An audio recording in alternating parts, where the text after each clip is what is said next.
He's a phone call to his parents. He's a Bible by the bed. He's the t-shirt that I'm wearing. He's a song stuck in my head. He's solid and he's steady like the Allegheny runs. He knows just where he's going and he's proud of where he's from. One of the good ones. He's one of the good ones. Love me like he should, one like he wrote the book, one the kind you find when you don't even look, one anybody can be good ones, but he's good all the time. So on behalf of the family, I want to welcome you to this time to celebrate the life of Brendan Carr. And that's what we're going to do today. We're going to celebrate a life well lived. So my name is Mike. I'm one of the pastors here, and as we kind of walk through this time together, we'll kind of keep giving you direction as we're heading out. We're going to start with the lyrics to a song, and then I'll pray, and then we'll do some worship together.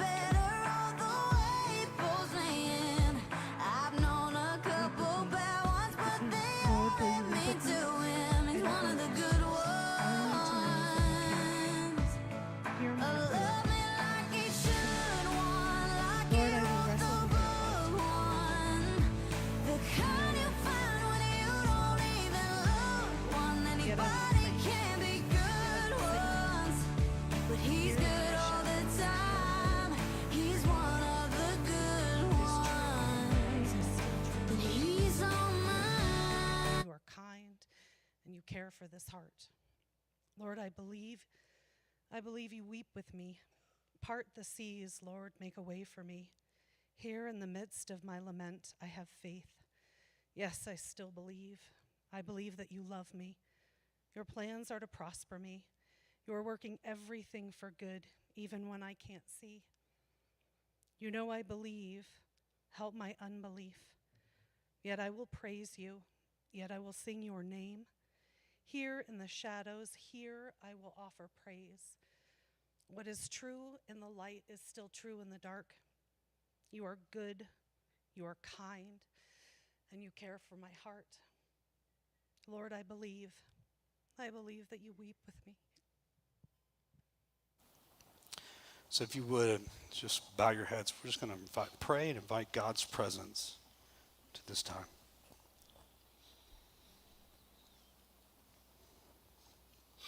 Oh, Heavenly Father, we need you. We need you in this moment. We need you going forward. I pray, Lord, that you would come right now and meet each person in the way that they need to be met as a loving Father, as a loving God. I pray, Lord, that you would help us to feel the things we're feeling, grieve in the places we're supposed to grieve, and remember in the ways we're supposed to remember. Just be with us in this time. In your name we pray. Amen.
Oceans rise, my soul will rest in your embrace.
Spirit, lead me where my trust is without borders. Let me walk upon the waters wherever you would call me. Take me deeper than my feet could never wander, and my faith will be made stronger in the presence of my Savior. Spirit, lead me where my trust is without borders. Let me walk upon the waters wherever you would call me. Take me deeper than my feet could ever wander, and my faith will be made stronger in the presence of my Savior. Spirit, lead me where my trust is without borders. Let me walk upon the waters wherever you would call me. Take me deeper than my feet could ever wander, and my faith will be made stronger in the presence of my Savior. Spirit, lead me where my trust is without borders. Let me walk upon the waters wherever you would call me. Take me deeper than my feet could never wander. My faith will be made stronger in the presence of my Savior.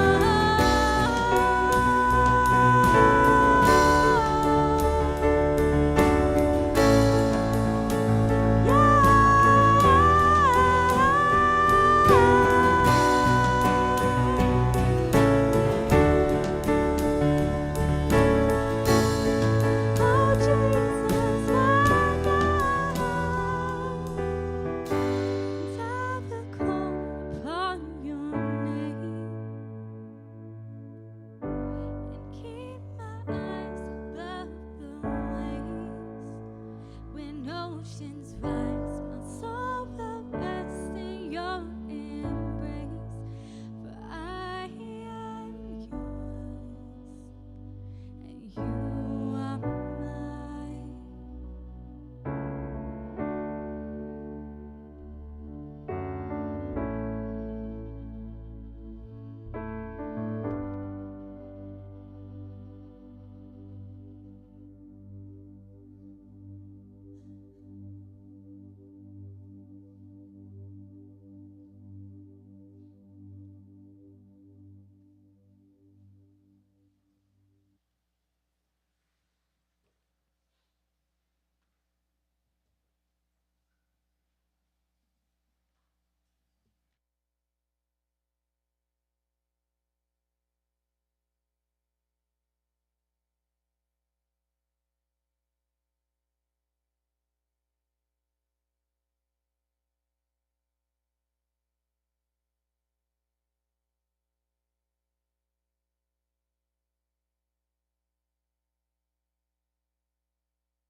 I'm Jason Torgerson. We've known Ron and Michelle for a long time. I don't want to destroy our age by saying exactly how long, but it's an honor to be here. I've been asked to read Brendan's eulogy, and because I am older.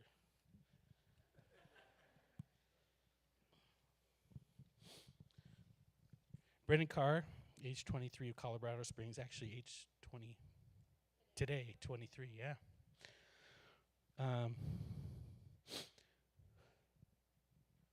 actually practiced this so I can get through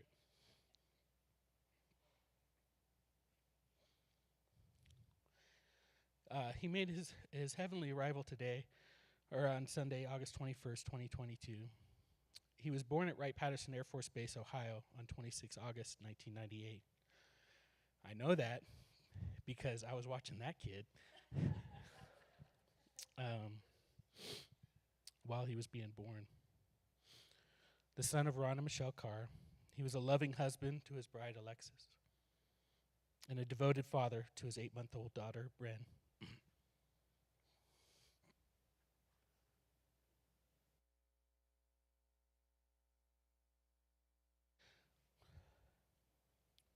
He was second born of 4 sons. His 3 brothers, Andrew, Connor, and Dylan, agreed that Brendan was their favorite. I actually have some stories that might change that, but that's what they say. The truth is, though, Brendan had many friends. But he was more likely to call you brother, sister, mom, or dad, because to Brendan, friends were family. And you knew that as soon as you met him. There was something special about Brendan. He was good at almost everything he tried, but what he excelled at most was making others feel loved and important and needed. He was a man of honor and integrity who served his Lord, his family, and his country. After graduating from Pine Creek High School in 2017, he worked a number of jobs until deciding he wanted to pursue a higher calling and joined the United States Air Force in June of 2021. He was stationed at Cannon Air Force Base, where he worked as a hydraulics technician. And his natural leadership, his compassion, and his zest for life ensure that he will be missed by all that knew him. And from the Good One song by Gabby Barrett, he's a phone call to his parents. He's a Bible by the bed. He's the t-shirt that I'm wearing. He's the song stuck in my head. He's solid and he's steady. Like the Allegheny runs, he knows just where he's going, and he's proud of where he's from. He's one of the good ones. He's one of the good ones. Thanks, guys.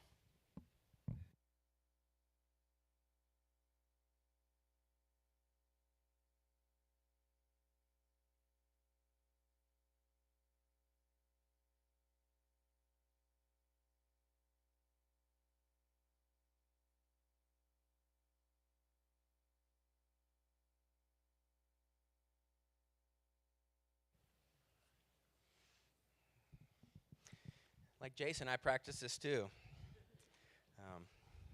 for what it's worth. You sure you don't want to go first? Nope, go ahead. Okay. I am just blown away by how full this church is. That means my son had an impact. And as parents, we don't get to know that very often, so thank you for showing up and revealing that to us. We are truly just blown away by how our friends and family have shown up for us at this critical time.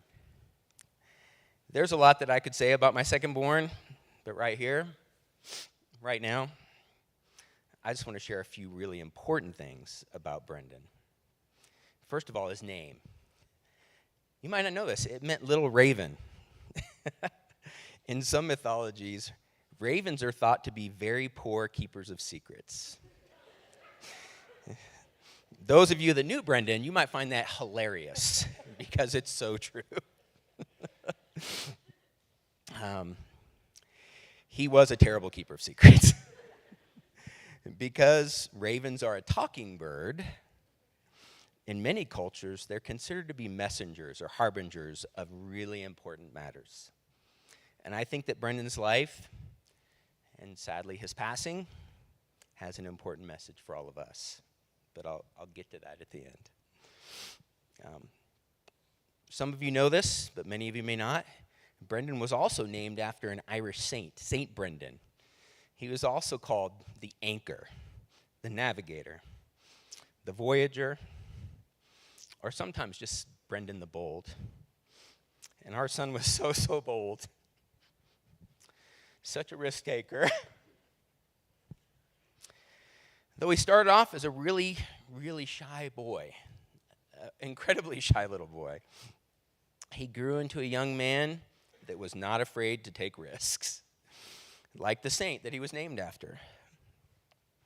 Even as an infant, Brendan loved being thrown into the air, The higher, the better for that kid.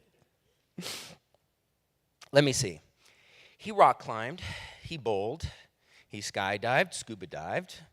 He loved fast cars, fast bikes, fast scooters, ATVs. That kid had 3 concussions by the time he was 21. Maybe more, undiagnosed.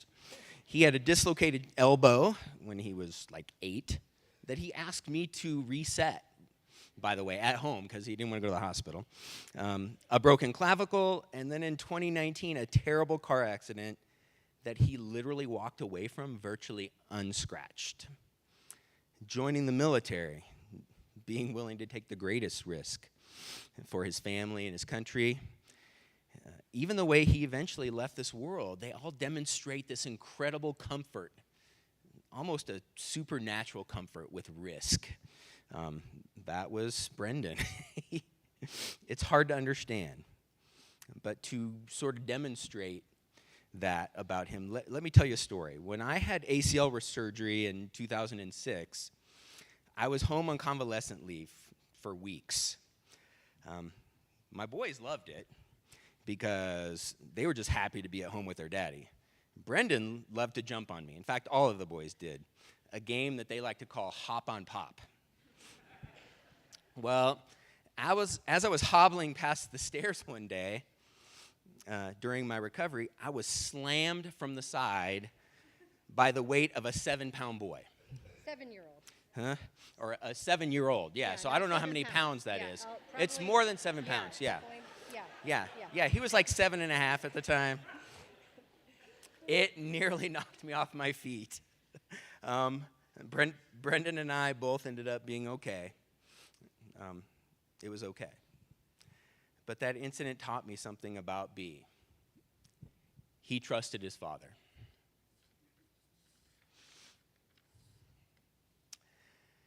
When I think about trust, there's another thing that you should know about B. He had a faith. Faith in God and faith in God's people.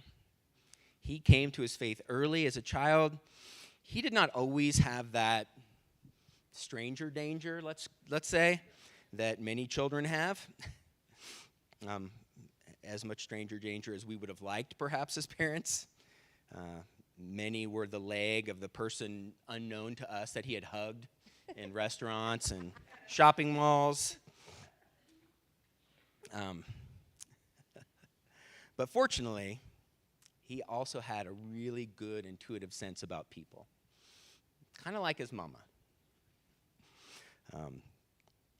He professed his faith early, and he was baptized before the age of 10. In fact, we baptized him in a hot tub here in Colorado in Black Forest, in our friend's hot tub. Even Brendan's willingness to be thrown in the air and leap from the stairs before he looked, they all demonstrate this extreme capacity for faith. I'm not saying that his faith was easy or that it was never challenged. He was let down by people. He was hurt by those he loved. There was that time, you guys remember, he lost his Xbox to that African scammer? Yeah. Those things made him sadder but wiser. And as many young men do, he even questioned his faith in God. But with family and friends and the Holy Spirit, his faith was restored. And actually, in a real, literal come to Jesus moment, right here on the floor of New Covenant Church, that was realized. If you were there, you remember. It was extreme. In spite of those challenges, his faith endured, his faith in people and in God. I feel it was that faith that allowed him to engage in all of the risks that he seemed so easily to navigate, that many of us might find terrifying. He really believed that it's going to be okay. I don't want you to think that his belief was baseless. This whole situation has shown me that my son was much wiser than I realized. He knew that life comes with risks, but he ensured that his wife and his daughter, that they were well taken care of. He had life insurance. One of his favorite sayings was, "Life goes on." In fact, he clung to that motto so strongly that he had it tattooed onto his chest. If you knew him well, you probably saw that tattoo many times. That tattoo, I think, served as a reminder to him and everyone else that life goes on. And I know that he came to that belief through time, through hard-won experience, and through his faith.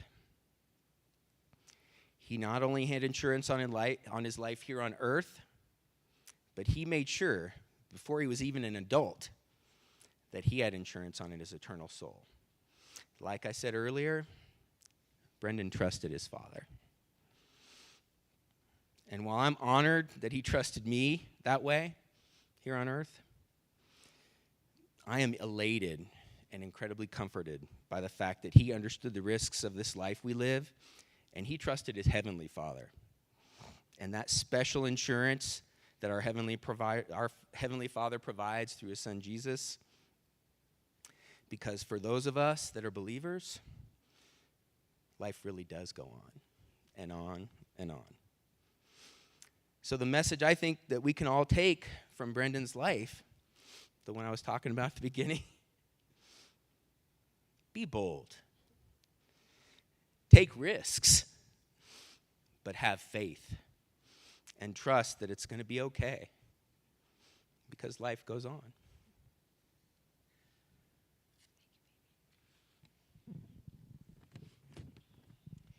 B had us on our toes from day one.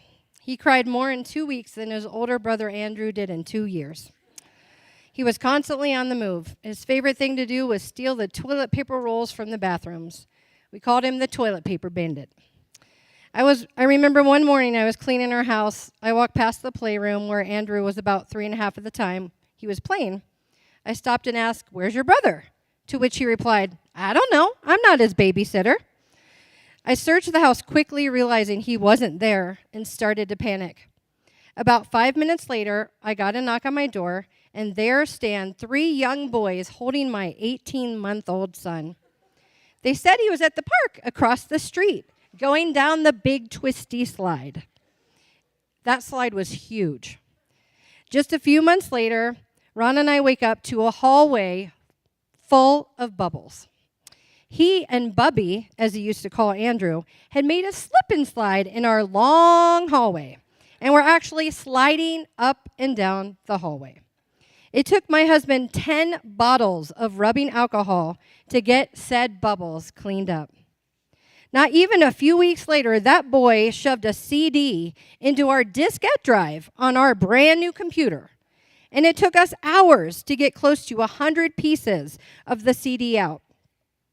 I remember Dell telling us that CDs don't go in that drive, to which I laughed out loud and said, "Tell that to our 2-year-old. B was always a risk taker. He ended up in the ER more than all of his other brothers combined. Numerous concussions, a broken elbow, broken collarbone, head injuries. It was always an adventure with that kid.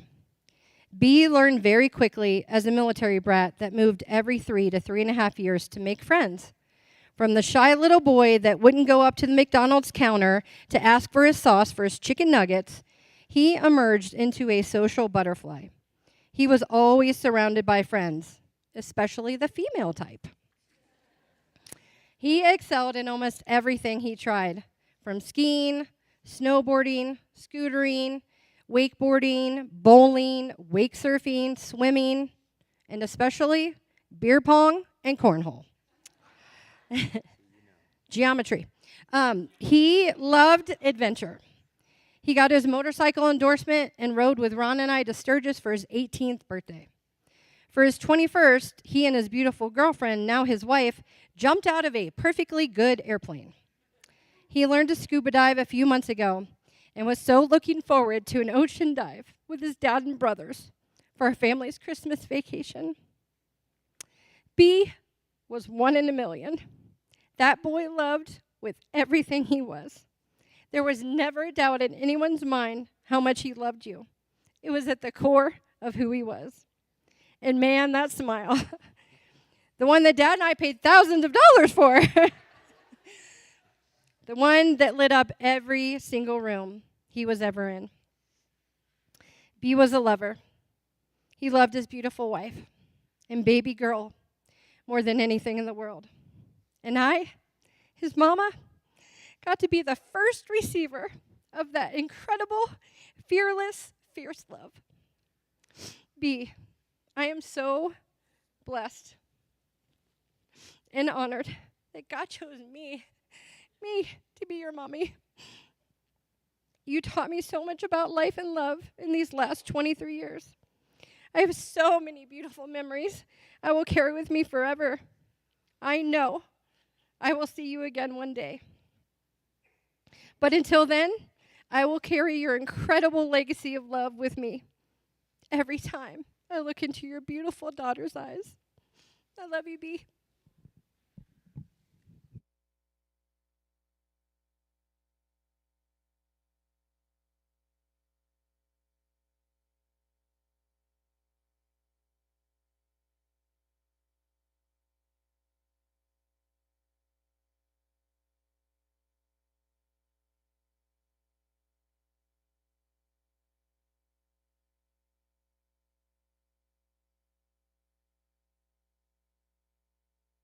A couple years ago, you would know that I'm not good at winging things. Okay, sorry. So as I stand here today, looking out into the crowd, I just can't help but realize how many lives that my brother affected. Because he wasn't just a brother or a son or a father or a husband, he was a best friend. And I told myself I wouldn't cry, even though I was given permission multiple times. Let me flip this around. So like my parents spoke on, he was shy initially, and what you might not realize is that he was so shy because I think up until he was about 2 years old, he didn't have to say a single word. I said everything for him, right? I know, it's crazy, right? Because if you knew him, he couldn't shut up. He was always talking. Mommy's hungry, Mommy needs a change, Mommy want to go outside. Let's put some bubbles in the hallway, right? That sort of thing.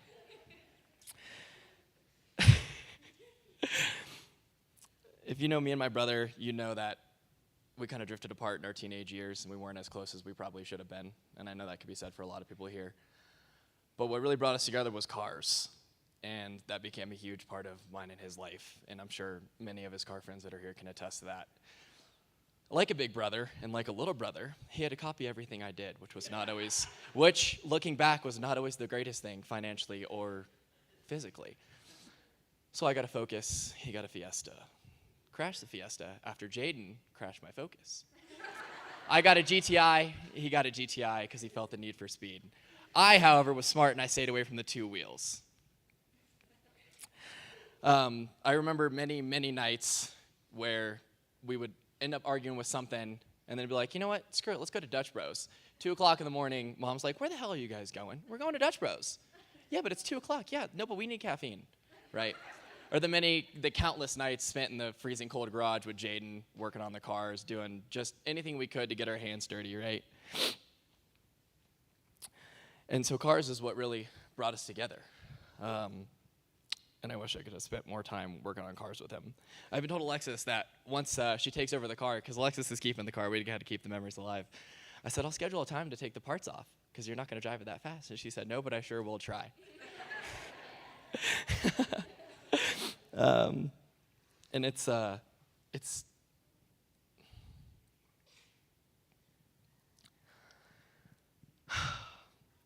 just crazy that he's gone too soon, right? But I want to share something with you. Me and somebody were at dinner the other night talking, and this is going to speak to the kind of friendship that me and my brother had because he was my best friend. She said, we were talking about weddings, and she said, who's going to be your best man? And quicker than Dino's GTR can get from 0 to 60, I said, Brendan, because it's such an obvious question. And for anybody that knew him, he was the best friend. You only had to meet him once or twice, and you were connected, right? Unless he really, really didn't like you, and then you knew, because he would never talk to you again. But he was I called him probably twice a week. I think I called him just as much as I call my mother, which is a lot. She can attest to that. But yeah, he was just such a phenomenal man, and I'm going to keep it simple and sweet here. But I just wanted to say thank you, everybody who came out. Just like I said, looking out into this crowd, I can see how many lives he affected. Hold it closer. Oh, okay. You guys want to hear about a fight? Yeah? Okay. You want to hear about a fight? So, like my mom was talking about, the $1,000 smile, multiple thousands of dollars smile. Shortly after getting his braces, me and him got into it, as we would. This was before the cars, before we were friends. Me and him got into it one day downstairs, and I put him in a headlock, and if you know braces, you know that they get stuck to the inside of your lip fairly easily, especially when you first get them. And so I had slapped him really, really hard, and it had connected his braces to the top of his lip, which I thought was hilarious because he was really, really mad, and he was crying. He was crying like this because it was connected. So he couldn't really cry very well, but I knew that he was mad because there was tears coming down his face, and he got real red. If you knew Brendan, you knew he'd get real red. And so I had him in a headlock, and I just, without a hesitation, that kid reached up and just sucker punched me harder than I've ever been hit in my entire life, and gave me a bloody nose. And you might be thinking to yourself, well, after that, you guys probably like screamed at each other, right? Absolutely not. We let each other up. I grabbed a tampon, shoved it into my nose, and I said, never again, never again. We shook and hugged it out. Oh, goodness. I think that might be the reason for my sinuses. But like I said, I'll keep it sweet here because I know there's a lot of people that want to talk. I'll leave you with this. Our story may have any number of endings, but it starts with a singular choice that we make. So my charge to everyone here is that we live like Brendan, recklessly and without abandon.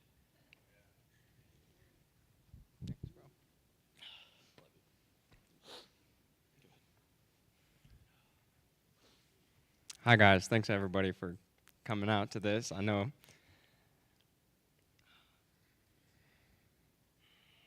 you would have just got to see those pearly whites, man. That's it. But Brandon, man, that dude was my best friend.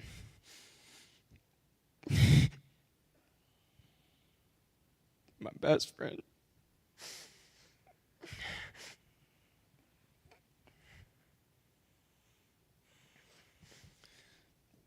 But like that crest on his collarbone, life goes on. And I was thinking to myself, you know, just sitting there crying. I'm like, you know what? He wouldn't want me to be sad.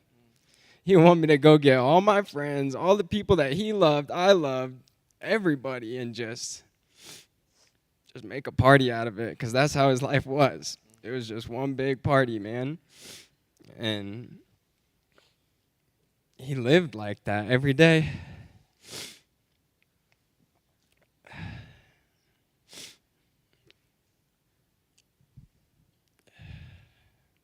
Every day. I remember when we first moved to Colorado and we had our scooters and bikes. We rode around the entirety of Falcon, Colorado, and all day, probably 24 hours. And endless phone calls from my mom and just, nah, dude, let's go to the Safeway. Yeah, let's go to the Dollar Tree. Just all over the place, and he didn't care one bit. We first day in Colorado, didn't know any of the streets or nothing, and he was taking me down all of them. But like my dad said, the adventure, like that was Brendan, you know? Man.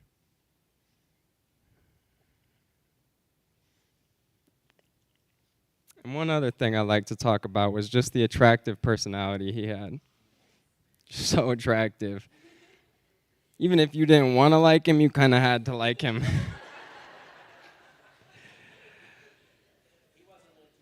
He was, yeah. But like a magnet, man, that guy he just pulled everything. And so I'll leave you guys with that. Just be like Brendan. Be that magnet. Pull the ones close to you that you love. You know? And also, let that life go on, because that's exactly how he will want it. He doesn't want you to stop nothing that you're doing now. Keep doing it the way you were doing, just better, faster, stronger. I love you, B.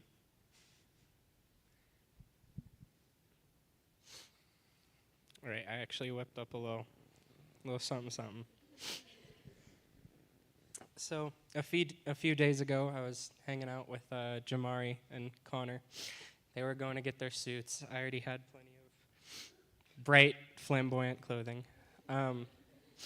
Just spending the day together, laughing at a lot of memories of B, and trying to keep him intact, because that's what he would want.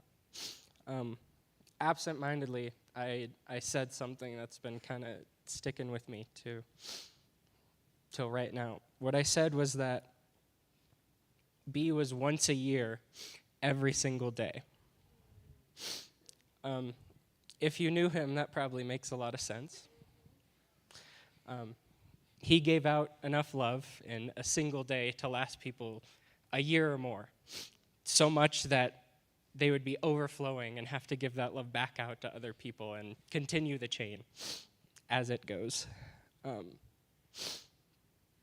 His smile was expensive and very bright, and I think no matter what limited memory you have of seeing B, he was probably smiling. And he probably made you want to smile too. Every time he partied, he partied well. Well enough to last a whole year. Whether that was with a few friends on a quiet night, or filling up the whole house and hoping that none of his friends broke something or trashed the house enough so that Mom would notice. I've never been much of a partier, so I pretty often just went into my room and would close myself off, because that's how I am. But he would always come in and check on me, or even ask for something, even if he was a little tipsy at the time. And every single day, he lived like it was his last. Whenever we talked, every time that he would go or have to leave or whatever was taking him off call with me, he would tell me he loved me. And he did the same for everybody he knew, because that's just the type of man he was.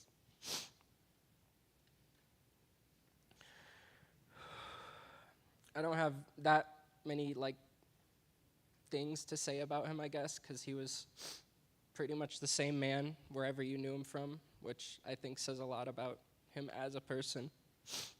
It takes a lot of integrity to not shift up your personality depending on who you're hanging out with. I just want to make it loudly known that I think in our own way, we should live once a year, every single day, just like my brother Brendan. That's what he would want. Thank you.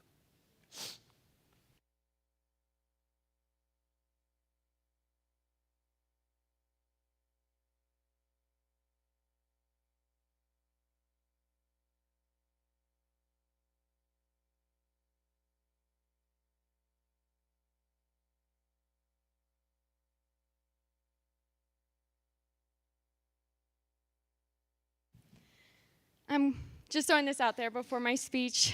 Like the boys said, B loved to celebrate, and we're celebrating him today. Thankful for my sister. She's giving up her house, and we are celebrating Brendan's birthday at her house, and anyone is more than welcome to come. I would love for everyone to come share their stories, play beer pong and cornhole, and just celebrate Brendan. So, yes, I would please love for anyone to show up and just enjoy my husband. Brendan and I used to write love letters to each other. From the start of our relationship to the very last day I saw him. They were often filled with words of affirmation, encouragement, pickup lines, and even some cute artwork. It was our way of expressing our love for each other, and it only feels right to compose this final letter to the love of my life. It's a letter I thought I would never have to write. It's filled with sorrow, pain, and heartache, but it is also filled with pride and joy for the amazing time we had together. It's a letter I hope my daughter can read one day and feel every ounce of love I had for her daddy. I want her to know how remarkable of a father and husband Brendan was. Brendan, you are the love of my life, my once in a lifetime and my best friend. You gave me a life full of adventure and love. You pushed me to do things I never thought I would do, like jumping out of a plane or eating sushi. You moved me miles away from my comfort zone, but it helped push me to be the best mom and wife I could be. It also gave us friends that are now family. Every day, watching you hold our little girl will forever be etched in my heart. I never thought I'd feel more prouder than when I saw you as a daddy. Baby, you were an amazing father and loved Bren so well. Nobody can make her laugh or smile as much as you could, not even Mommy. The sound of both of you guys laughing during bath time will never leave my head. The happiness and joy you brought her just from coming home and saying, "Brenny Bear," will be a memory I will never forget. I promise to remind her every day how much you loved her. I promise to have daddy-daughter days in your car. I promise the memory of you will always be with her and never fade because of all of the pictures and videos I am blessed to have with the two of you. And I promise to raise our girl with the Lord in my focus. You are my everything, my whole heart and soul. I am honored that you chose me to be your wife. And knowing what I would know now, I would do it all over again in a heartbeat. You are my rock, my soul, my joy, and I am proud of you. I will honor and celebrate you with every fiber of my being for the rest of my life. So save a seat for me in heaven and meet me at the gates with your arms wide open when the Lord calls me home. I can't wait to be held by you again. I love you. Love always, your wife.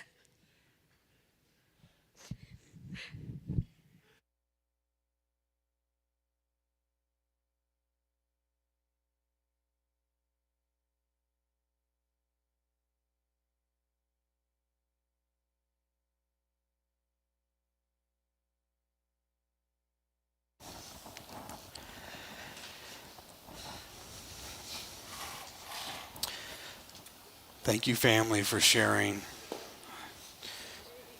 Very beautiful. I know we have a few friends that want to come and share some thoughts, so why don't we have those people kind of make their way up and.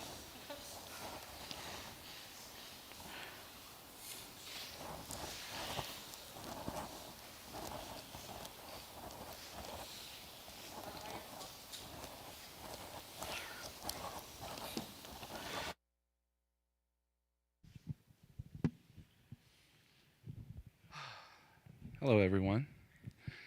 I just wanted to start off by saying I'm so happy to see all of you guys here. It just warms my heart because every one of your faces gives me a memory of my brother. You know, I know we're celebrating Brendan's life today, and one thing that I'm so thankful for is how many times we celebrated him and how much we loved him with him. And I'm so grateful that I know he knows that we all love him. And we never didn't tell him that we didn't love him. You know, when I was 7 years old, I met this adventurous little boy in a place like this. And we knew as soon as we met each other that we would be best friends forever.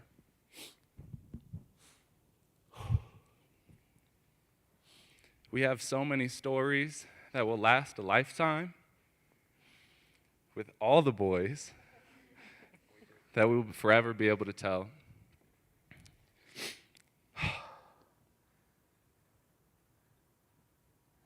You know, we have in our lives, we're born with brothers. And I'm so thankful that God gave me Brendan as a brother. I'm so thankful. I feel so blessed to share so many moments with him. Sorry, guys.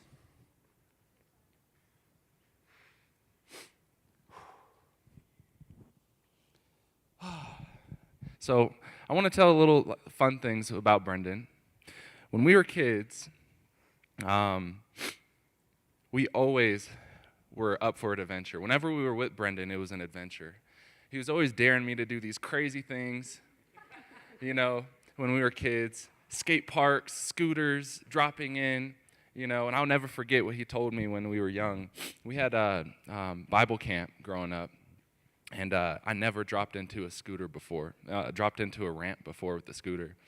And he just told me, the only thing we need to fear is God.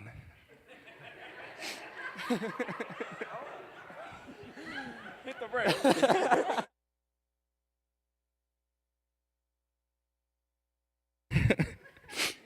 And, I can't believe that, I'm up here doing this, and I wouldn't believe that, this would be happening so soon. But what I will say is that I am at comfort that my brother is up in heaven with his son, with his father. We used to go, when we went anywhere on the Air Force base when we were kids, we always used to take walkie-talkies with us. And the other day, I was riding in my Corvette. I stopped in the neighborhood. I was about to get out, and some little kid came around the corner, crooked helmet, shorts, big smile around the corner, and he stopped and waited for me to get out. And he's like, "Oh my gosh, that car is so cool, man." He's like, "What is it?" And I was like, "It's a Corvette." And he said, "Oh man, those things are expensive." And I was like, "Yes, but maybe one day you can have one." The whole time I was talking to this kid, it just reminded me of my best friend. And all I heard was, "Boop, boop. All right, turd hunter, it's time for you to come home." He had a walkie-talkie on his bike. And he said, "Daddy, I'm coming home."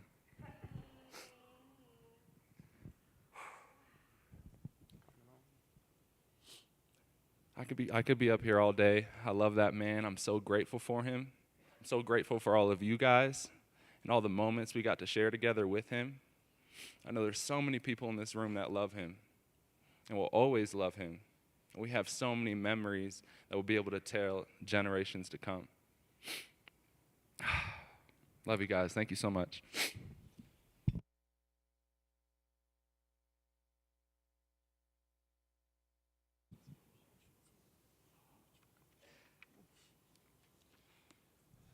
My words are going to be all over the place. I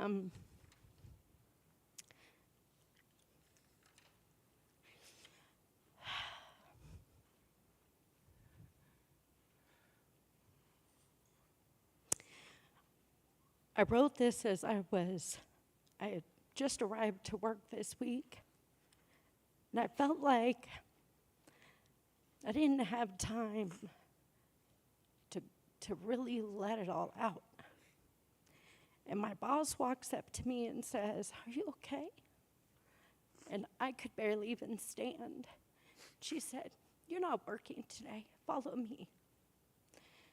She had created in her home a beautiful room with waterfalls, and it was her serenity room where she prayed. So I got my Bible and I sat down, and this is where my heart and my emotions took me, thinking about Brendan. As I was sitting there, I was listening to the flowing water, the greenery covering the ground, the bees that were buzzing by, and the hummingbirds that flew. There was even a rabbit that hopped on by the window. I could hear a plane in the distance, but today was different. A shift had come in my heart, and my heart was in pieces. My head was in a fog, and my thoughts We're consumed by all the sweet memories of you.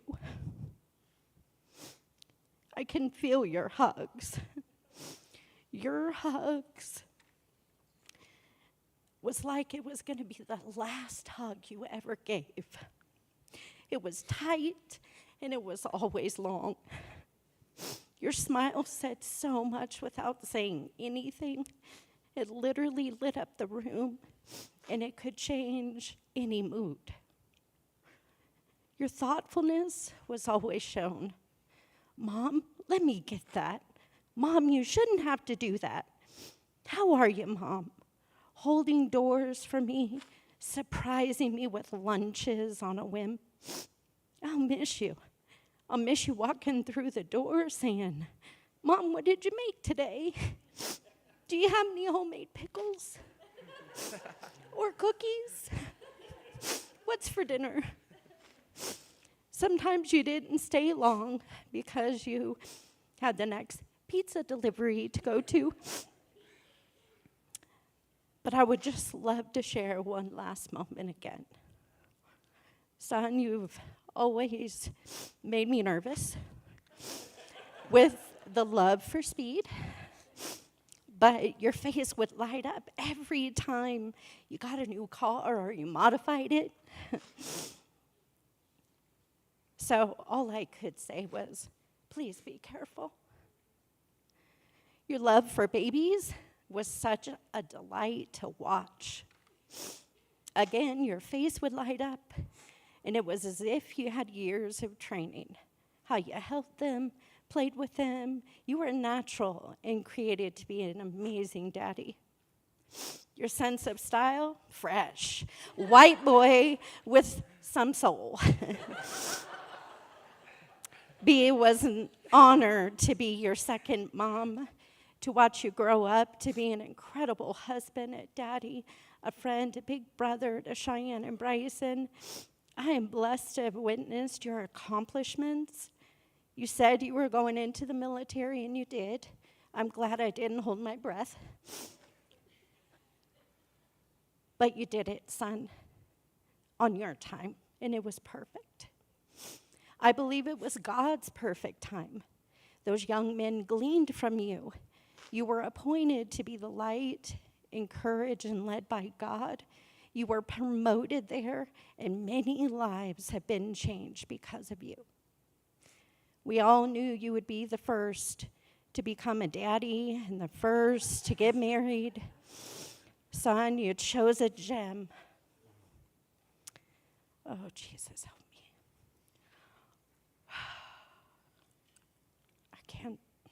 Can you turn it? I can't, I'm shaking so bad. Oh, let me see. The way you loved each other was like a fairy tale and the most romantic novel all wrapped up in one. Thank you, son, for leaving us a piece of you. Your daughter brings a smile to everyone's face and lights up the room just as you did. God makes no mistakes in the fact that when we look at her and those twinkling eyes, we see you. I love you, B, and I'll see you soon. I can't wait for another one of your hugs. I love, Mom.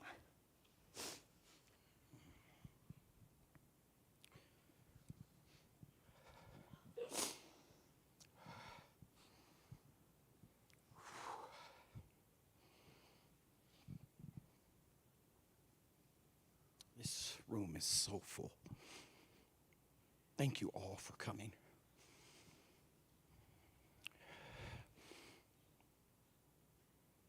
This is a testament of who Brendan was. Each and every one of you in here, he has touched your life tenfold. A little extra breath.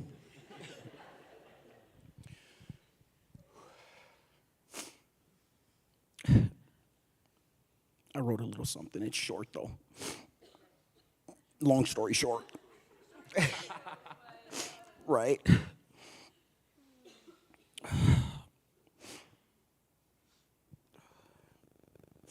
Not my crypto.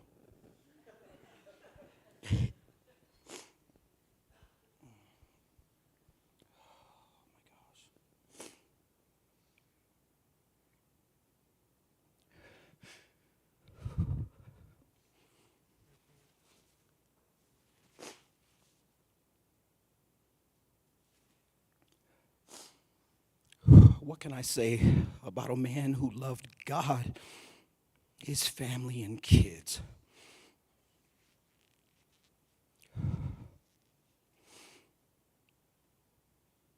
Brendan is a genuine expression of love, and he always showed it.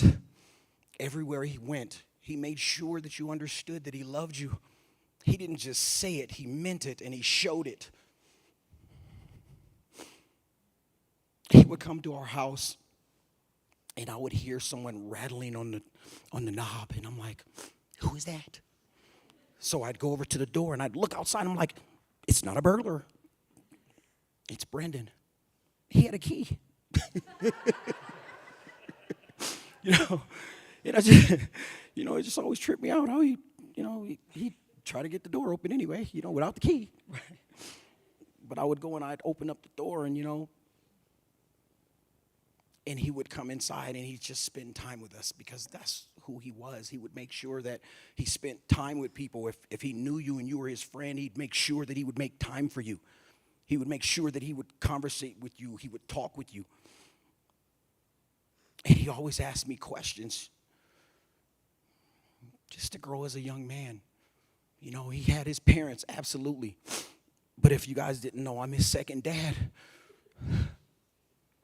And so he would come and he would glean from me, or we would just sit and not even really say much.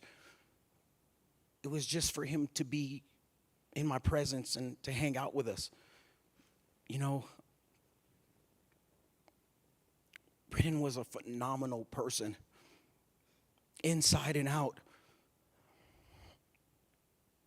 Yes, he loved cars. And he made me want to go get a Volkswagen again, even though mine is a full-on resto. And it's been sitting in my garage for 5 years. But the point is Brendan is everybody's brother. He's everybody's friend. He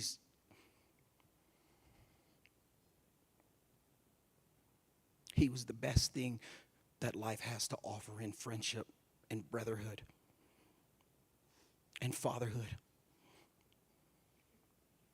I'm going to miss him so much.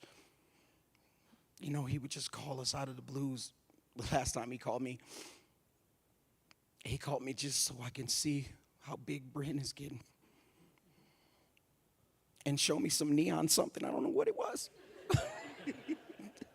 Then I realized he built a computer. I'm like, why? He's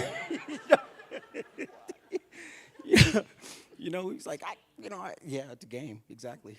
It's a game.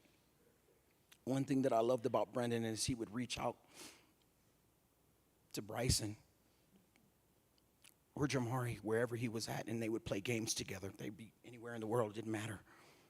Just to keep everything close. I love my son and I miss him so bad.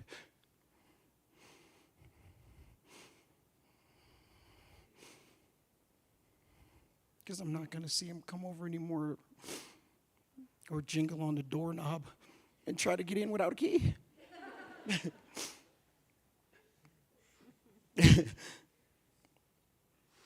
I'll tell you guys a story, and then I'm going to cut my long story short. We're in Mount Rose in Reno, and my son came down that slope so fast and flew 10 feet in the air. And he was sledding, and he landed on the ground, and he said, I broke my booty. He didn't say it, he yelled it. And we laughed for hours.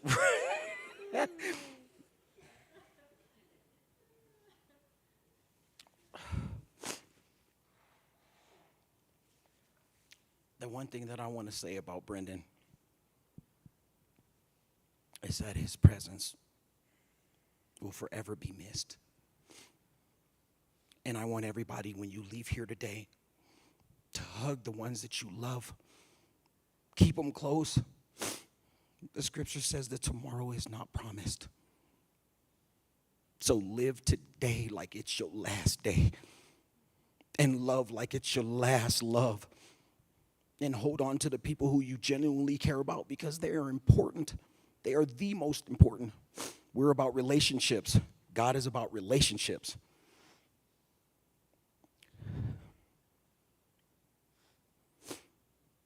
So in saying that, again, thank everybody for coming because he genuinely loved every last one of you guys. Independently, different, and in your own way. Thank you.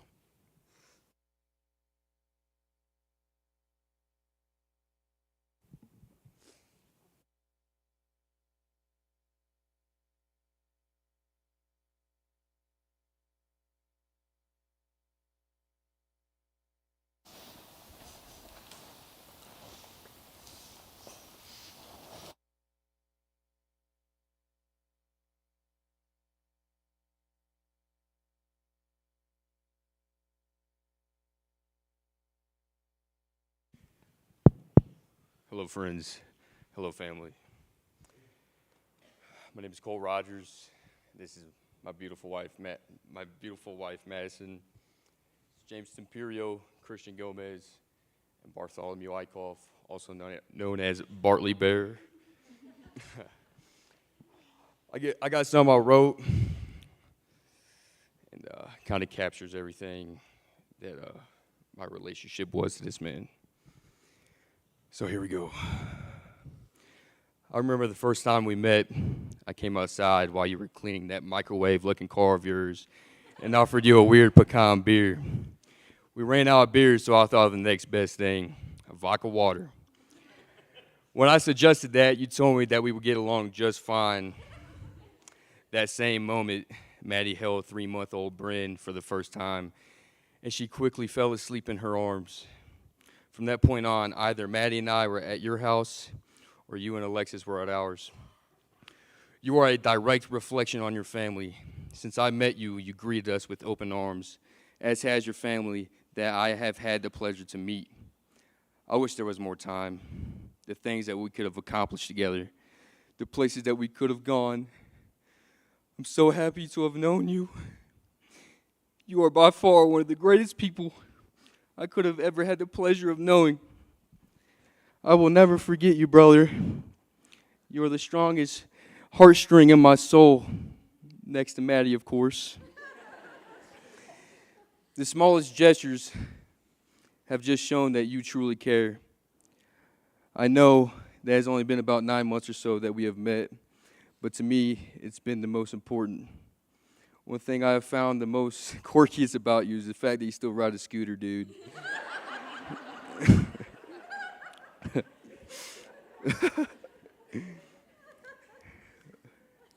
But it's still through those weird things that you do that makes you the most unique. One thing I've learned that loss of a friendship through unexpected death is the cruel and cold companion. Comfort is found through fond memories, so curl up with them wherever you need to. The last couple of days, I found myself curling up on your couch, angry, confused, and saddened. Now I remember who you are, and you probably just tell me to get up and go fix that damn trailer. B, you are my best friend. I love the family that we have all came to be. The person you are is the one I strive to be. Through your OCD, your love for your daughter, and the way you love your wife, I will try to always live my life like how you would. You have taught me to be organized, how to speak my mind, but most of all, what true friendship is. I will always cherish one I will always miss and one I will never forget. I know that you will never meet the kids that we have, but I know I'm going to take care of them just like you do with Bryn. And I will make sure to bring their jumper wherever I go. Through your contagious personality, your persistent resilience, and your competitive nature, I will always remember you. I will never forget that last night watching you practice swing dancing with Maddie so you could be perfect for Alexis. Was probably the happiest moment of my life. Us being neighbors was a match made in heaven, except for Daisy and Augie. fighting over dominance through our fence. And just so you know, when it's my time to come, I'll make sure to bring the Mio. Until next time, big son, sincerely, Cheesemo, baby.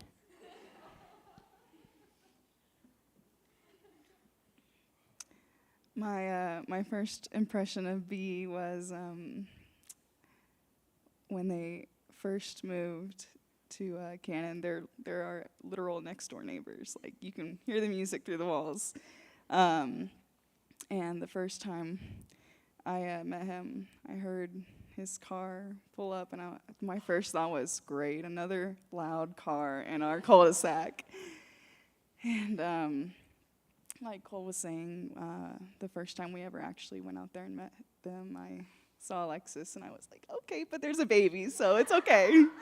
And I quickly grabbed Bren, and yeah, one of the first things I noticed was she looks just like B, and just as she grows, it's just more and more. So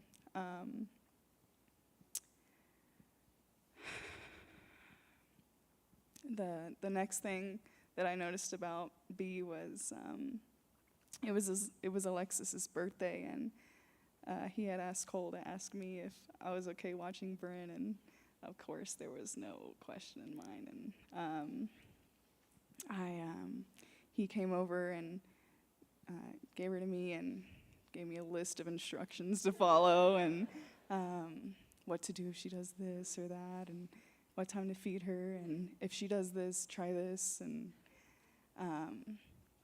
then he went and had his date with Alexis, and he told me that he didn't tell her that I was babysitting, and whenever he got to that date, Alexis was like, "Where's Bryn?" And yeah, it was great, and I could go on and on about being.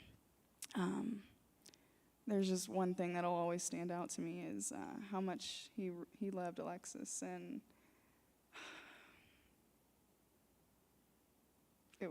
someone said it earlier, it was just like a fairy tale, and it really was. And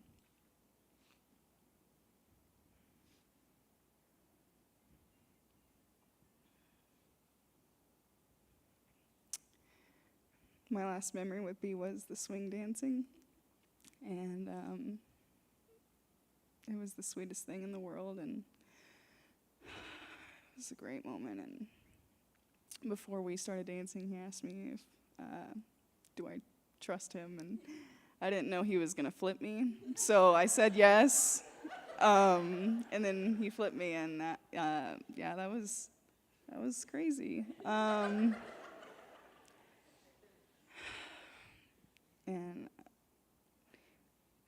me and Alexis used to get annoyed with how much him and Cole would hang out every second of the day. And if they weren't hanging out, then they were playing Xbox. And every weekend, every Saturdays for the boys, yeah.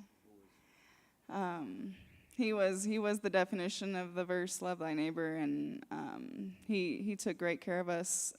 Just 2 weeks ago, we had a birthday party at our house for Jessica, and the next day our house was just a little messy, and he comes over with his vacuum, his mop, moves our couches, moves our refrigerator, and starts vacuuming behind everything. Goes in the only other room he vacuumed other than our front room, and was Cole's game room. And he had skipped pretty much the entire house other than the game room, and Well, he knew what was important. he said that was the most important room in the house. And it was just small things like that that just really showed the character that he had, and he was just awesome, and he took care of us, and we'll never have neighbors as cool as them, and I really can't believe he's gone.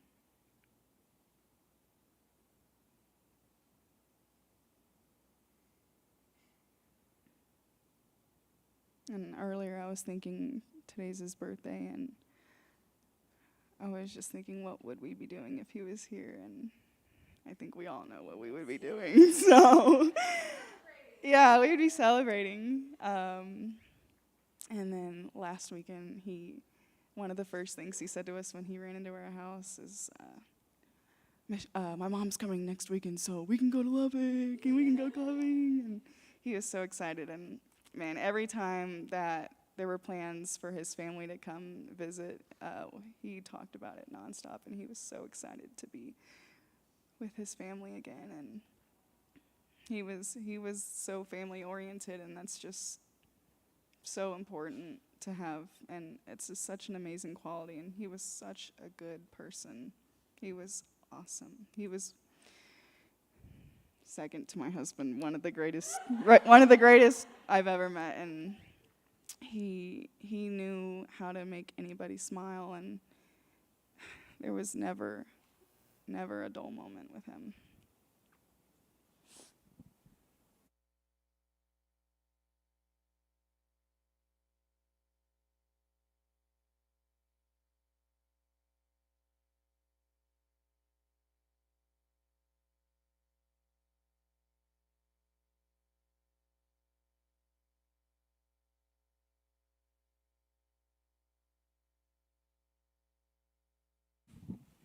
I'm the uncle. You'd think that I was only Dylan's uncle, by the way my hair is right now. But I'm actually uncle to all four of those boys. And the thing about Brendan was, and I'm not going to pretend like I knew him that well, but I do know a Carr when I see one. I know the Carr boys very, very well. Even if I wasn't there, every time, I know, because I know their dad. And I know that the reason why all four of them are full of love is because these two people right here, Ron and Michelle Carr, unbelievable. Unbelievable. I got to live vicariously through them on Facebook so many times. So many times. I wish I hadn't had to watch them grow up on Facebook. I mean, being in the military family, it's Texas, it's California, it's Colorado, it's Ohio, so I would get to see these four guys. Well, first it was only one guy. And then there was two guys, so I got to see them in increments, and every time I'd see them, they were another foot taller. And that hasn't stopped yet. But it sounds to me like if I was going to be one of them, I would want to be B too, yeah, obviously. But I know cars. And I know that when we are hit with something like this, what we do is we have tears, but it's a lot of laughing into tears. A lot of it is laughing into tears. I know that that's how we deal with stuff in our family. People might think some of you might be that way too, but we like to joke about stuff, even in dark moments. My autobiography, when I write, is going to be called "The Funny Answer Is Always First." Because I think if you get the opportunity to tell a good joke, never pass that up. Because you can always correct yourself in the long run. But because it's always joy coming from this family, it always made me feel better. And like I said, I didn't know B as well as I'd like to know him. I don't know any of them as well as I'd like to know him. But I'm thinking, Dylan, we need to hang out, man. Really, seriously. I'll get a shirt like that one. We'll be swinging. That's right. But I just wanted to say that I love all you guys. And obviously I don't know the wife, but the lovely wife, the lovely daughter, and the love's never going to stop. The love's always going to be there because I know cars, and that's what it is with cars. It's the love is always there. And I was just telling my son, who's sitting right here, I would freak out if he moved to another town. We live in the same town still, and I don't know how. I love you, man. God, I don't know how you do it. I can't imagine. I would freak out if he moved 20 miles away. I mean, so life goes on. And love is love is love is love is love. Thank you. Often I'm a professional.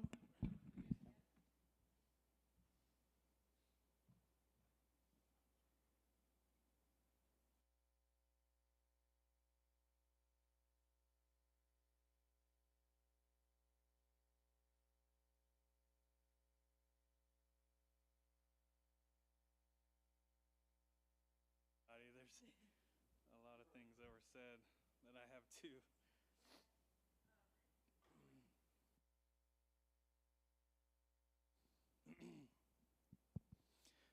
Many of you don't know me. This is my wife Jessica. I'm Chad. This is little Chad and my daughter Kinsey in the audience. We've been one of Alexis and B's neighbors and friends since they moved to New Mexico. And we all heard that B loved his family and his friends with all of his heart. He was an incredible husband, father, and friend that was taken out of us much too soon. But what I want to share with you guys are some of the memories that we have since they've moved there, right? These are memories that make me think back and laugh, and will probably even ugly cry. Memories that I'll forever share with others to make them laugh too. Because that's what I think about when he comes to mind. That amazing smile and that laugh that could cheer you up even when you were in the saddest of moods. He was always the happiest person in the room. And it was very rare if he wasn't in a good mood. But if he wasn't, all I had to do was bring little Chad around. And some of you now know little Chad, and that cheered him right up. So there was one time that we were playing knockout, and I tore my Achilles. And even though he was already knocked out on the sideline, he was already in my ear when I hit the ground telling me how weak my legs were. Something he wouldn't let me live down since. There was also one time that him and Alexis and Bren came to the pool with us. And of course, I went and bought Popeyes, because we were hungry. He wanted one of my chicken strips. So I was like, cool, man. And I threw it to him, and it bounced right off Alexis's head into his hands. He's laughing. Something we laughed about every time we got together. And then I remember him and Bren coming over to give us some Tupperware, but it wasn't actually ours. It was Cole and Maddie's, and the sprinklers turned on, and they got stuck where he was trying to walk. Yeah, and it wasn't going anywhere, so we tried to wait, but it wasn't going anywhere. Before I could try to turn him off, he pulled the cover over Bren's stroller, said, "Are you ready, Brenny Bear?" Did a little countdown and just ran straight through it. Even after he was clear of the sprinklers, he just kept running, and you could hear both him and Bren just laughing. There was also a chamoy incident, but that's a story for the birthday party later. We always greeted each other and left each other with the biggest bear hugs.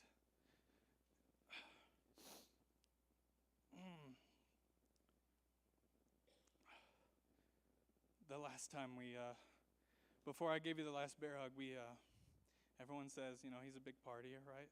We love to hang out. And me and him beat my wife and Maddie in beer pong. And it was by 1 cup, but we still beat undefeated. And we hugged each other and we said we loved each other before we left. You only find a few true friends in a lifetime, and you're definitely one of mine. I'm so thankful for the lifetime of memories that you, Alexis and Bren, have given me and my family. You and I will forever be brothers, and your family will forever be our family. We love you, B.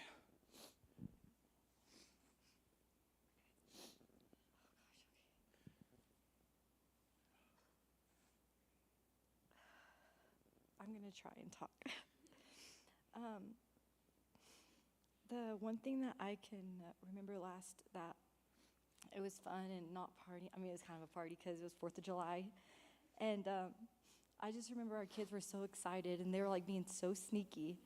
And they're like, we're going to be in Alexis' house. And they're like, I was like, what are you doing? He's like, we can't tell you, and just took off with water balloons. And they were over there for, I swear, for, hours. And they were filling up water balloons, and he was just such a big kid. B was. And our children, your family, definitely made it a huge impact on our family. And our kids definitely looked up to you, especially our son. He was always riding his dirt bike, and he, after B got his scooter, he started riding his scooter a little more, and I'm like, oh, Lord. But I did write, I'm not good at speeches or any of this, but I did write B a birthday thing. I said, happy birthday, B. We love and miss you so much, and it's not fair that you were taken too soon. You were always the light of the day, even though you guys were younger than us. We looked up to how happy and positive you guys were. Our friendship will only get stronger from here. We will help take care of we will help take care of Alexis and Bryn. And I can't wait to see your big, beautiful smile again. We love you so much, and we miss you. We miss you so much, B. Happy birthday, and please watch over us and my babies.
I'm Amanda Troy. But Brendan called me.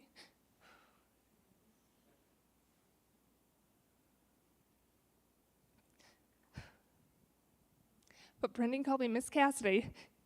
Years after I got married, I was still Miss Cassidy. So for today I'm going to be Miss Cassidy.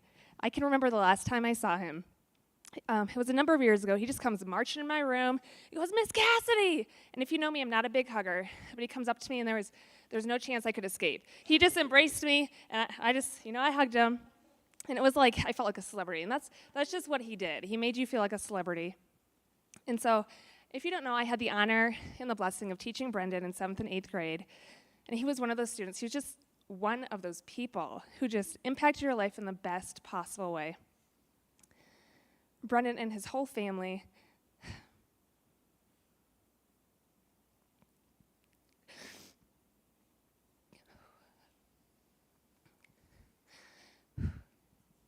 you've been so special to me. For these past 11 years, I still remember the first day I met Brendan, the first day of his 7th grade year. He was in my crew classroom, so I was his homeroom teacher. He was one of the happiest and most joyful kids I had ever met, and that was every single day. In fact, I never once had an encounter with Brendan when he didn't have that brilliant smile on his face. He truly was that city on a hill, a light for all those who had the honor of meeting and knowing him. When Brendan graduated 8th grade, I wrote him and his fellow classmates individual letters to send them off into their next stage in life. I would like to share some of those words I penned to him all those years ago. Brendan, I just want to start by thanking you for being such a kind-hearted and a welcoming student from the first day I stepped into the hallways of Pipsel. I could always count on you to make my day a little brighter and a little happier. Just from the compassion, hard work, and reliability your entire persona depicted on a daily basis. I've told you this before, but I'm going to tell you again. You were meant to be a leader, Brendan. With that being said, I never want you to follow the crowd or quote the cool kids, because by my definition, you are one of those cool kids with your thoughtful attitude. One thing I've learned is you're never going to regret being kind to people. There are going to come situations in your life where you will have to choose how to respond to certain people and how to treat individuals that may be different from you. You will never, and I mean never, feel the need to apologize for lending a helping hand or sharing a kind word. It is innate in your natural charisma, Brendan, that people will look to you as a role model. And it is with this acceptance of such a role to positively impact all those around you that you will begin to see how satisfying and enriching your life can truly become. You have been a student I have so appreciated each and every single day. From the dedication you put into all of your writing assignments to ensuring to brighten the class through, let's say, your magnetic sense of humor. You have a gift of making other people laugh, Brendan, and if you always go about this comic relief in the right way, you will continue to bring joy to everyone around you. In addition, I want you to take chances on those people. Don't be afraid to meet new people, to cultivate relationships with people who might be different than you. Trust me, with each new person you invite into your life, both of your lives will be enriched as you positively influence each other. Furthermore, I want you to take chances on the opportunities that may stumble upon you, or you may stumble upon, throughout these next few years. Some opportunities are going to come obnoxiously knocking at your door, while others will slip by with no more than a whisper. It is when you embrace certain situations, people, prospects, and the like, that you will cultivate within yourself the mature and well-rounded individual that you were meant to become. Never forget who you are, Brendan, or what you value. It is when you embrace these attributes that you will continue to be admired and looked to as a positive example.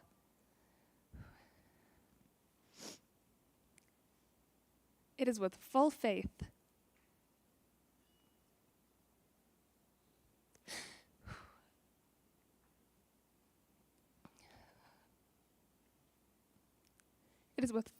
and utter confidence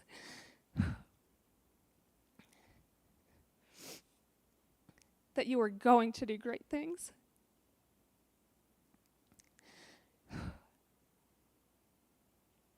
That was the last thing I wrote to him. And while it feels heavy with sadness, I believe those great things are going to live far beyond his 23 years. I'm going to ensure it lives through me. I know it's going to live through all of you. So let's all smile. Let's all smile a little more. And laugh a little harder to keep Brendan shining bright.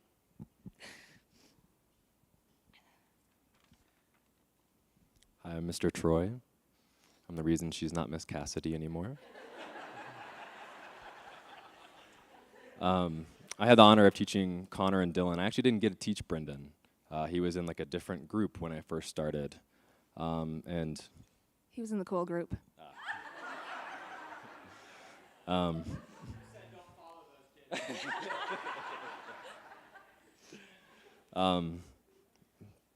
Amanda talked about him all the time. Like even after Brendan went on to high school, and I feel like every few weeks I heard something about Brendan. And when you got to teach him and I didn't, I felt jealous. Because he would be in my room when I came back with my group, and like you said, like his smile lit up the room, and I felt like I was missing out on something. Like I felt like there was a light in my life that I wasn't getting to experience as much as Amanda or the other teachers were. So even in the years after he went on, I just felt jealous that I didn't get to have that experience. So he has inspired us, and we're going to keep talking about him. We're going to keep talking about you. So thank you, guys.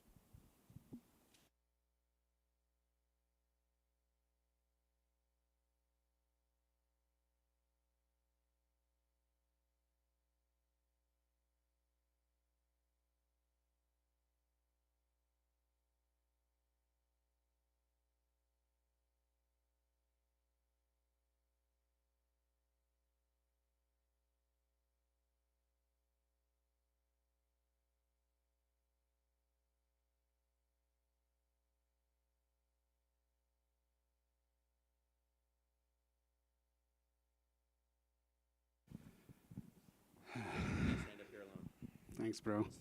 That's the rules. Sarah's at home, But Sarah's my wife. For those of you that don't know me, I'm Toby Conquest, and I met Brendan when he was about 2 years old. And man, I am just blown away by everybody here. You know, and I was like, do I get up and talk about B? Because, see, I mean, we might have to arm wrestle over it, but I was really a second dad.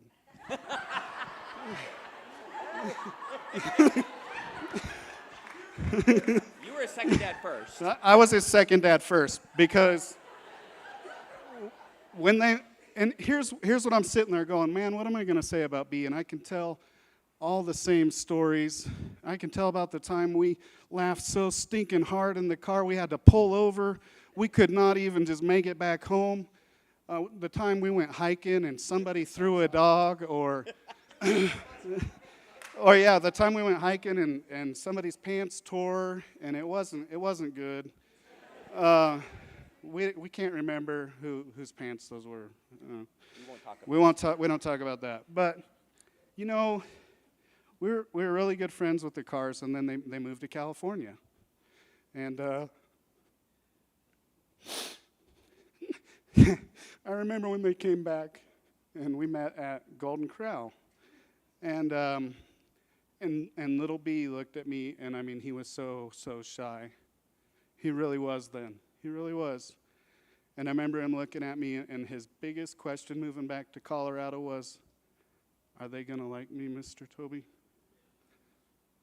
Am I going to have friends here, Mr. Toby?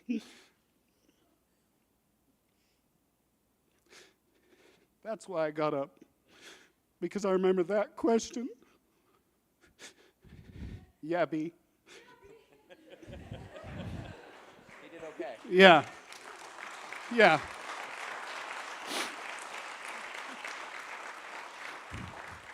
They're all going to love you, and we're all going to miss you, but the thing is I think he took that at that point in his life, and he made it a personal challenge, because those of you who know him, he would challenge himself. He would challenge himself, and I think he made it a personal, kind of like, the verse that comes to mind is, through my weakness, your strength is made perfect, right? Brendan knew his weakness was that he wanted friends.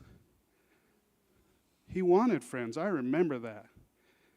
And I remember from that point forward in Colorado, watching this little boy grow and ride his scooter and get hurt, and the times he would cry. And man, when he was hurt, he really wanted cuddled, right? He did. But man, that kid could love. But I'm standing up here just to say how proud I am to watch. See, I knew him so well growing up, and it's just amazing to hear the stories of those who know him now in the Air Force Base, and people that are still doing life with him. And to watch, I'm just up here saying I'm so proud of you, B. And I was sitting there this morning in my quiet time, and I was just thinking, Lord, man, how do we process this? How do I go through this? And I just instantly felt like, you know what? Brendan lived a full life. A full life. And I mean like overflowing, not like a long life, a full life. And I am proud to say that's amazing, because you know what? Within 30 minutes of him being hurt, his family knew. I was listening to the stories, and he's like snapping everybody, and he's communicating, and he's in connection, and he's relational, and he's checking on people, and he's checking in. Within 30 minutes, people knew something was wrong. And how many people can get to the end of their life and know that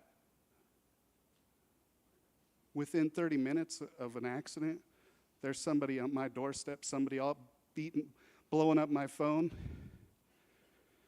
So what I was just sitting there praying, and I was thinking, man, if we could all just be a little more in communication and in connection. And I'm not concerned about the loss of B as much as I am so proud for the benefit, for the gain that B was in my life. he added to all of us.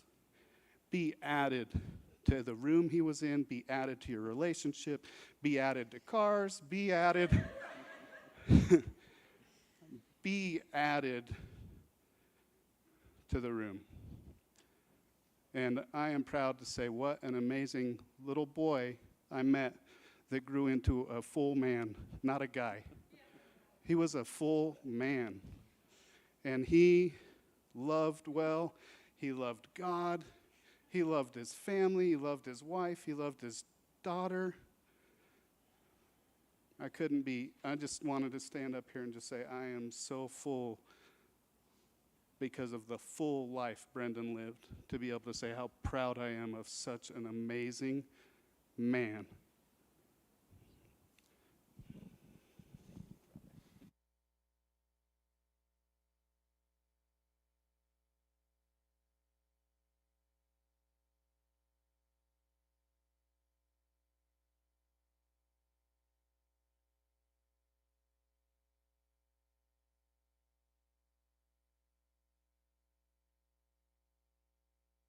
Hi guys, my name's Dino. I met B about 4 years ago, and it was when I first got into cars, and he would always text me, even when he moved to New Mexico, check on me. We'd always talk about life and tell me about what's new in his life. He'd always check in, and it didn't matter how far away he was. And when he was here about, I don't know, like a month ago to visit, me and his buddy Javari, we were sitting at Alexis's parents' house, and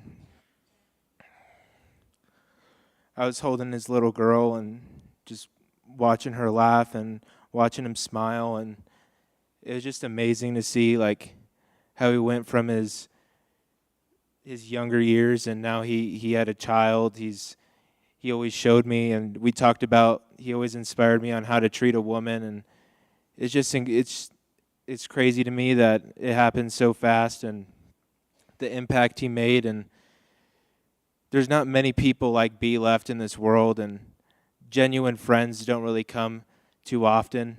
So that's just something that will always stick with me. And every time I get in my car, I think of him, and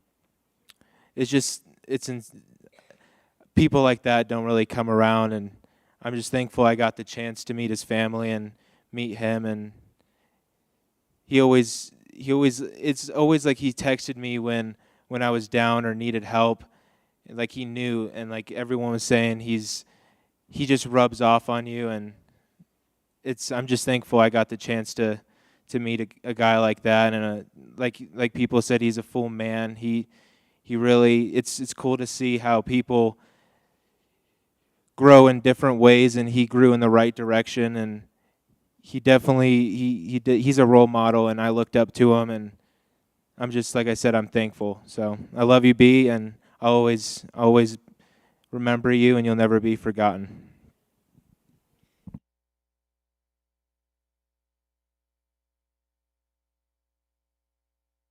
Could get the worship team to come back up. I'm sure if we passed this microphone around the room, there would be story after story after story. But I think what I loved the most about what was shared by so many of the family and friends was we get a consistent picture of who Brendan was. And so what the Carr family would like us to do is to just spend a little bit more time in worship, and then we'll close with a few other words and then the honor guard, okay? So can we all stand?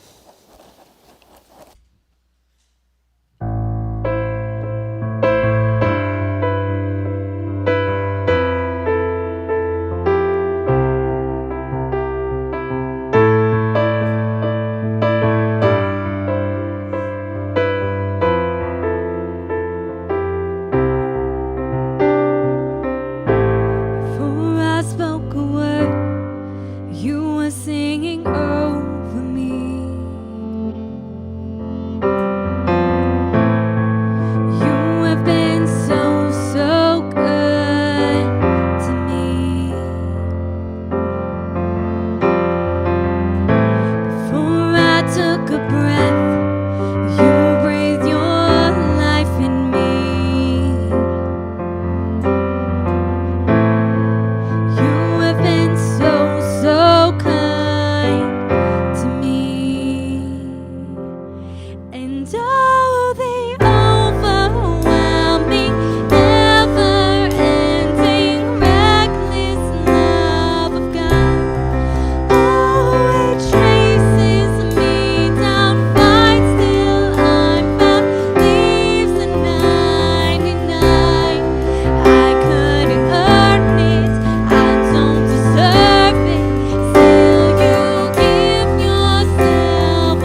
shadow you won't light up, mountain you won't climb up, coming after me.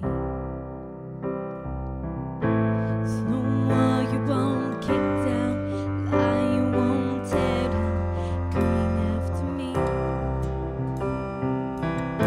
Snow shadow you won't light up, mountain you won't climb up, coming after me.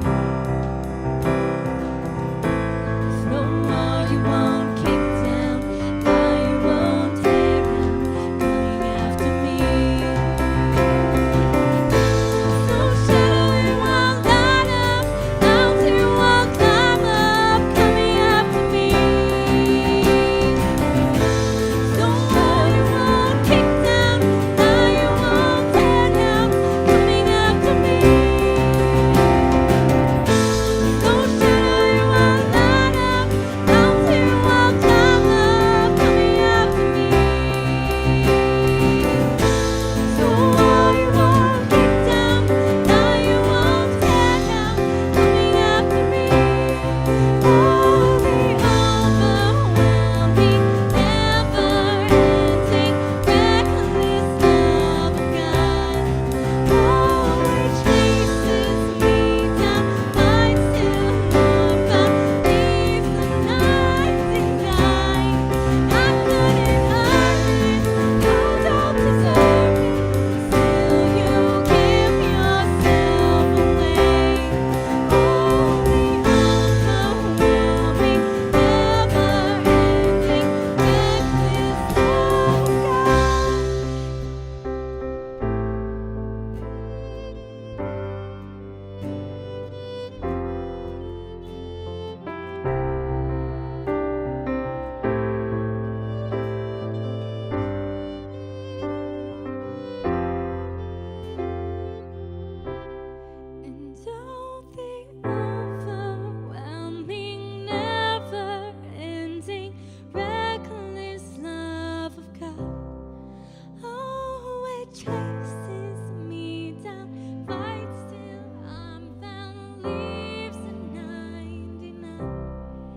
I couldn't earn it, I don't deserve it, still you give yourself away.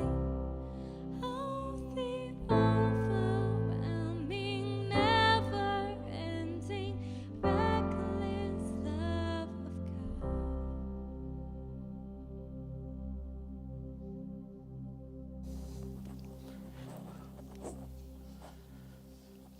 So you may be seated.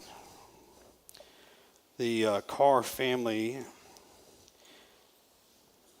should say Ron and Michelle and Alexa specifically, asked me to share a few words.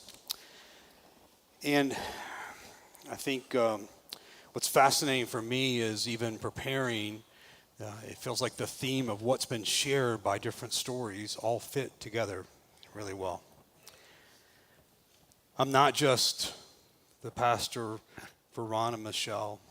I also have known Brendan since he was 5. We have lots of history with the Carr family, and I spent many a Friday night sleeping on their couch that they generously called a Murphy bed in their home in Colorado Springs, and Brendan and Connor in particular loved waking me up in the morning before I was ready. So super thankful for that. Yes, I remember, Connor. So I want to share a couple themes. Some of the things we're hearing today is the grieving piece, right? It's too soon. It doesn't seem right. It hurts. And it does hurt. Scripture has some things to say about that. 1 Thessalonians 4:13 says, "And now, dear brothers and sisters, we want you to know what will happen to believers who have died. So you will not grieve like people who have no hope." See, life in Jesus means we get to have hope with Brendan and be present with him again. And Paul's point is not that we shouldn't grieve, or not that it doesn't hurt, or not that we shouldn't be honest with it. and allow ourselves to feel what we're feeling, but it's to challenge us to realize that even in the midst of our hurt and our pain and our sadness and our emotions and maybe anger, that there's still hope, that God's hope is still there. There's no right way to grieve. It's not an event. You don't have this moment and go, okay, done grieving, it's over. It's a process. And it'll take time.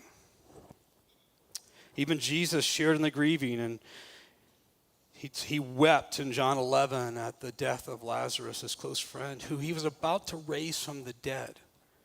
But in that moment, he entered into the grieving with Mary and Martha, the sisters. He understands. He also says in Matthew 4 that blessed are those who mourn, for they will be comforted. I grieve.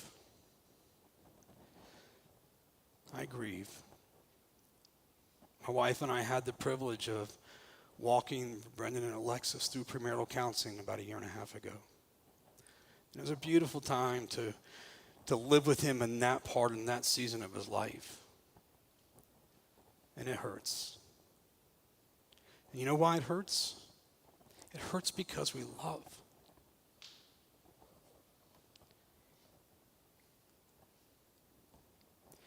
It hurts because he showed us love, and we love. It's the very fabric of what makes us human, of how God had created us to be, is to live life with one another in love.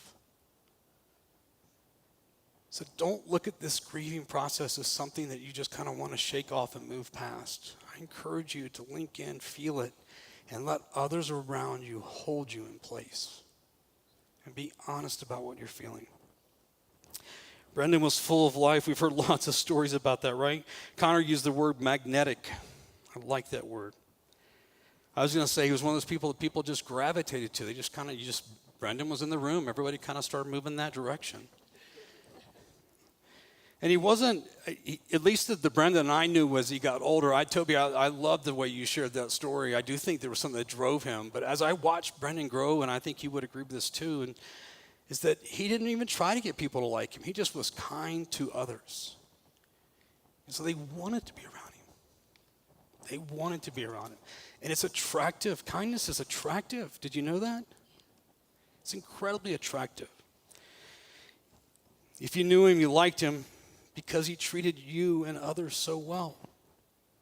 He was incredibly loyal to his family and friends. He noticed some that often got missed in the crowd. He would go seek them out. By the way, I think it's the very heart of Jesus to do that. He made others feel included, even those that didn't always feel included. There were no outsiders in Brendan's world. And you can know a lot about a person by the lives they've impacted. John 15, Jesus says, "This is my commandment, love each other in the same way I have loved you." There is no greater love than to lay one's life down for one's friends. And that's the way he lived, constantly sacrificing for others. He had faith in Jesus. I vividly remember a story of time when we were together, and this would have been, 8 or 9 years ago, and the cars were over at our house having dinner, and AJ comes walking in, and he's gonna call out Brendan. Comes walking in the room, he goes, "Mike, Brendan doesn't even believe in God anymore." And Brendan's right behind him, and he's got that red thing on his face that he gets when he gets mad, right? And if Ron hadn't been right behind Brendan, I'm pretty sure there would have been punches thrown in that moment. And my response to Brendan was, because I think AJ was like, sick him, and I'm like, I'm not going to do that. I think my response to Brendan was something along the lines of, "It's okay, God still believes in you."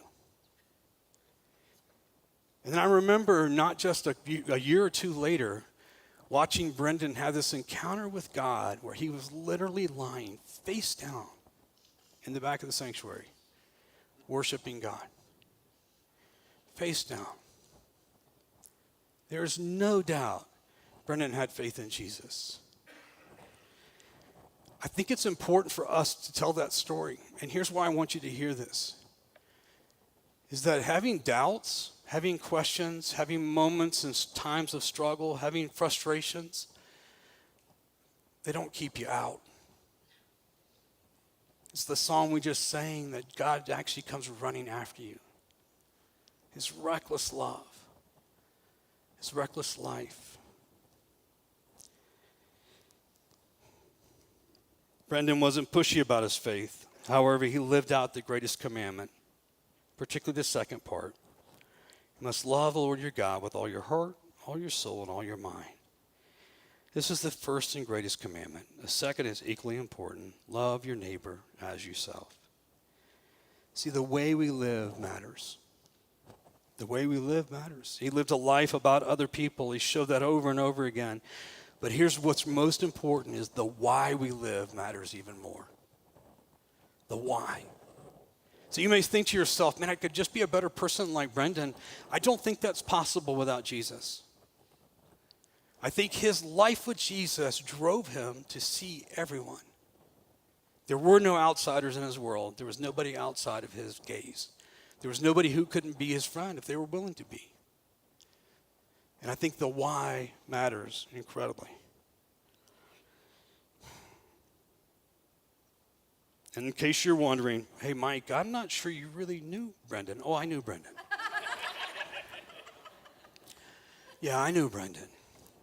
Matter of fact, I sat on the phone with Brendan at the end of July and August, helping him process through some choices he'd been making and trying to figure out how to walk it out right. I knew Brendan. What I loved about him was he was always honest about his shortcomings. He didn't hide behind this weird religious thing. He didn't try to make everything okay. He owned up to his stuff, and he tried to make it better. And he kept going, what would God have me do? What does it look like? He was on a journey just like all of us. So I think it leaves us with this most important question. How are we known? How are we known? If we're honest, we want to be known by our best days. And we're really afraid we're going to be known by our worst days. And that we live in this weird place of going, but the good outweighs the bad, right? And how does that thing work? And Jesus says it doesn't matter, the good or the bad. What matters is life with me. Life with me.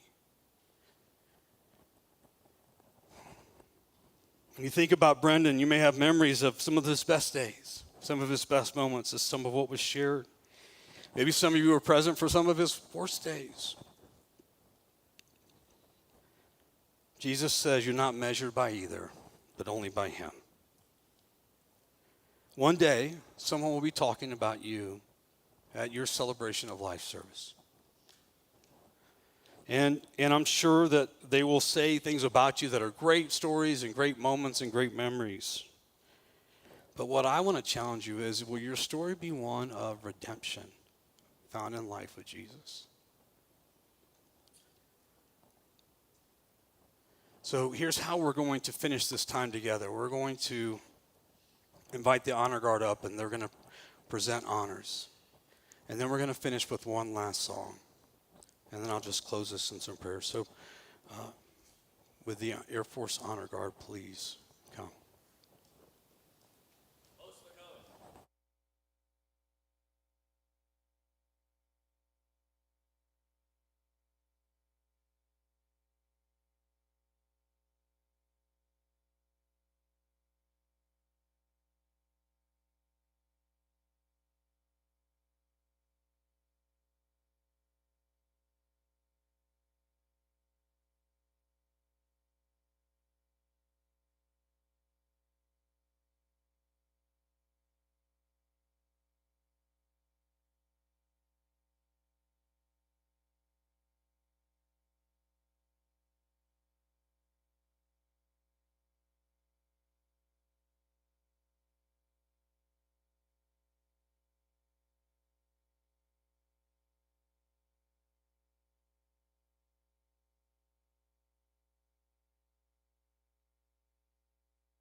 pray that you would come and meet us.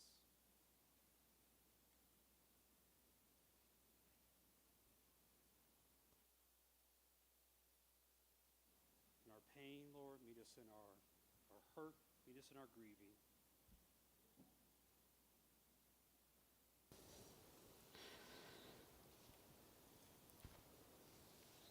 Lord, that you would comfort those who mourn.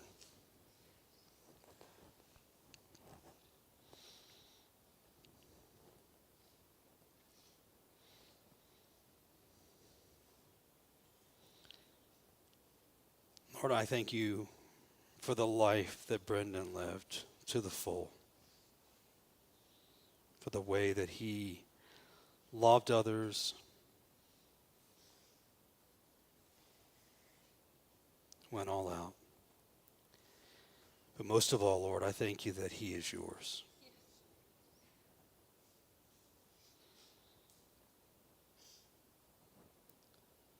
So if you wouldn't mind, would you stand for one last time? And I promise, I'm not even going to make you sit again, okay? This is my promise. We're going to close with some time of worship. And as I shared earlier about this idea of a life with Jesus, we just want to make it available. If you would like somebody to pray with you, if you like, I don't even know how to go about do that. I don't know how to even, maybe you're in a place where you go, I just want to recommit some things to God. We've got some folks that will be on either side. They'll kind of be in the corners. They've got these blue lanyards on, and they would be glad to just come alongside you in this, okay? So as we're singing, you're welcome to do that. As we officially dismiss, you're welcome to do that. Just know that we're glad to help you walk through whatever it is that maybe the Holy Spirit's stirring in your heart, okay?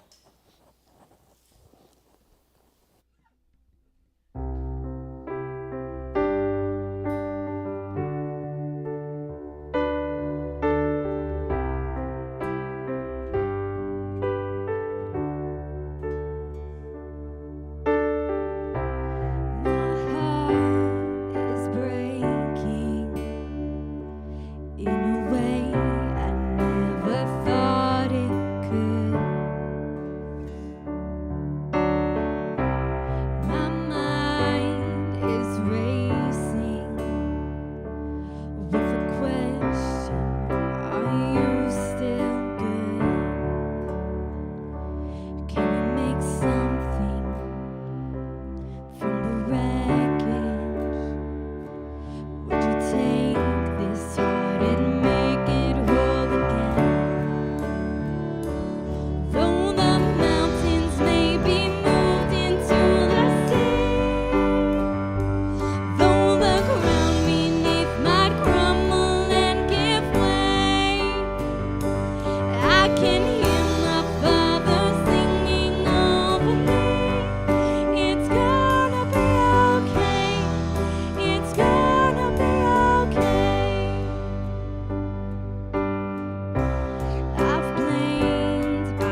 So we're going to officially dismiss, and if you would like to make your way out to the lobby and to the front, there's some light snacks and some drinks, and I just would encourage you to even kind of share along. Let's share stories with one another. And if you're also in the place still where you are going, there's something stirring in my heart, I just want to encourage you not to walk away from that Jesus wants to be present and near you, okay? And we'd be glad to pray with you regardless of what's going on, where you are in this season of your life, okay? On behalf of the Carr family, thank you so much for coming and celebrating Brendan's life with him. Be blessed.